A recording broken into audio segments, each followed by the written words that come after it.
ಕಥೆಗಳು ಅಂದ್ರೆ ನಮ್ಗೆಲ್ಲ ಇಷ್ಟ ಅಲ್ವಾ? ಅವು ನಮ್ಗೆ ಸ್ಫೂರ್ತಿ ಕೊಡ್ತವೆ, ಖುಷಿ ಕೊಡ್ತವೆ.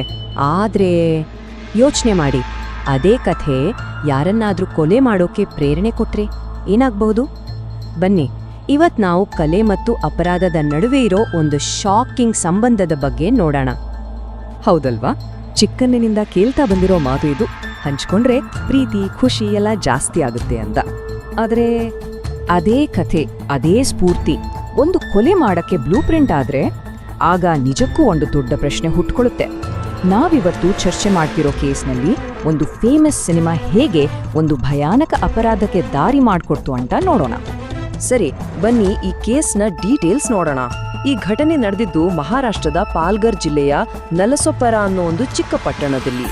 2025ರಲ್ಲಿ ನಡೆದ ಒಂದು ಘಟನೆ ಇಡೀ ಊರನ್ನೇ ಬೆಚ್ಚಿ ಬೀಳಿಸಿತ್ತು. ಈ ಇಡೀ ಕಥೆಯಲ್ಲಿ ಮುಖ್ಯವಾಗಿ 4 ಪಾತ್ರಗಳು ಬರ್ತಾವೆ. ಮೊದಲನೆಯದಾಗಿ ಕೊಲೆಯಾದ ವ್ಯಕ್ತಿ ವಿಜಯ್ ಚೌಹಾಣ್, ಅವರ ಪತ್ನಿ ಕೋಮಲ್ ಚೌಹಾಣ್, ಕೋಮಲ್ ಅವರ ಪ್ರಿಯಕರ ಮೋನು ಶರ್ಮಾ, ಮತ್ತು ಈ ಇಡೀ ಸತ್ಯವನ್ನು ಹೊರಗೆ ತಂದ ವಿಜಯ್ನ 2 ತಮ್ಮಂದಿರು ಅಜಯ್ ಮತ್ತು ಅಖಿಲೇಶ್. ಲವ್, ಮದುವೆ, ಮೋಸ, ಈ 3 ಪದಗಳೇ ಈ ಕಥೆಯ ತಿರುಳು. ಒಂದು ಸಂಬಂಧ ಹೇಗೆ ಹಾದಿ ತಪ್ಪಿ ಕೊನೆಗೆ ಒಂದು ಕೊಲೆಯಲ್ಲಿ ಅಂತ್ಯವಾಯಿತು ಅನ್ನೋದನ್ನ ನೋಡೋಣ ಬನ್ನಿ. ಅವರ ಮದುವೆಯಾಗಿ 10 ವರ್ಷಗಳಾಯ್ತು ಅಷ್ಟೇ. ಆದ್ರೆ 2025ರ ಜನವರಿಯಲ್ಲಿ ಕೋಮಲ್ ತನಗಿಂತ 8 ವರ್ಷ ಚಿಕ್ಕವನಾದ ಮೋನು ಜೊತೆ ಸಂಬಂಧ ಶುರು ಮಾಡಿದ್ಲು. ಜೂನ್ನಲ್ಲಿ ವಿಜಯ್ಗೆ ಈ ವಿಷಯ ಗೊತ್ತಾದಾಗ ಮನೆಯಲ್ಲಿ ದೊಡ್ಡ ಗಲಾಟೆಯೇ ಆಯ್ತು. ಆದ್ರೆ ಅವರಿಬ್ಬರು ಬೇರೆಯಾಗೋ ಬದಲು ಒಂದು ಭಯಾನಕ ನಿರ್ಧಾರಕ್ಕೆ ಬಂದ್ಬಿಟ್ರು. ಸರಿ, ಇಲ್ಲಿಂದಲೇ ಕಥೆಗೆ ಒಂದು ದೊಡ್ಡ ಟ್ವಿಸ್ಟ್ ಸಿಗೋದು. ಅವರ ಮರ್ಡರ್ ಪ್ಲಾನ್ ಇದೆಯಲ್ಲ, ಅದು ಅವರ ತಲೆಯಿಂದ ಬಂದಿದ್ದಲ್ಲ, ಬದಲಿಗೆ ಒಂದು ಸೂಪರ್ ಹಿಟ್ ಸಿನಿಮಾದಿಂದ ಇನ್ಸ್ಪೈರ್ ಆಗಿತ್ತು.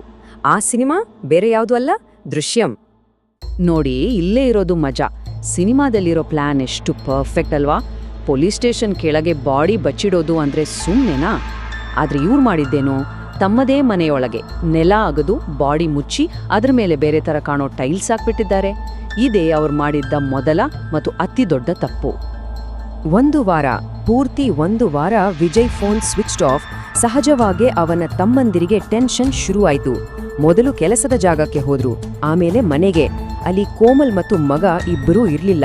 ಆದ್ರೆ ಮನೆಯ ಮೂಲೆಯಲ್ಲಿದ್ದ ಆ ಹೊಸ ಬೇರೆ ಥರ ಕಾಣೋ ಟೈಲ್ಸ್ ಅವರ ಕಣ್ಣಿಗೆ ಬಿತ್ತು.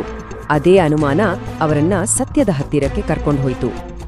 ಸರಿ, ಕೊಲೆ ಹೇಗ್ ನಡೀತು ಅಂತ ಗೊತ್ತಾಯ್ತು.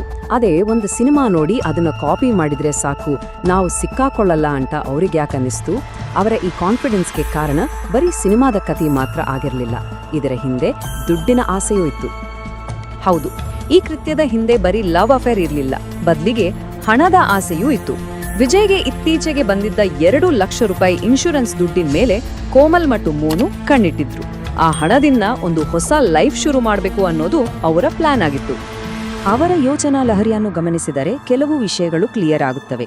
ಮೊದಲನೆಯದಾಗಿ ಓವರ್ ಕಾನ್ಫಿಡೆನ್ಸ್. ನಾವು ಬೇರೆ ಕ್ರಿಮಿನಲ್ಗಳ ತರ ಅಲ್ಲ, ನಾವು ತುಂಬಾನೇ ಸ್ಮಾರ್ಟ್ ಅನ್ನೋ ಭ್ರಮೆ.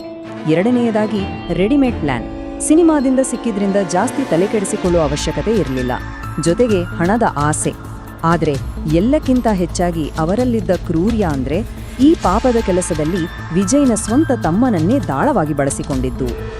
ಒಂದು ಕ್ಷಣ ಯೋಚನೆ ಮಾಡಿ, ಕೋಮಲ್ ತನ್ನ ನಾದಿನ ಅಜಯ್ನನ್ನೇ ಕರೆದು ಇಲ್ಲಿ ಸ್ವಲ್ಪ ಟೈಲ್ಸ್ ಹಾಕ್ಬೇಕು, ಹೆಲ್ಪ್ ಮಾಡು ಅಂತ ಕೇಳ್ಕೊಳ್ತಾಳೆ.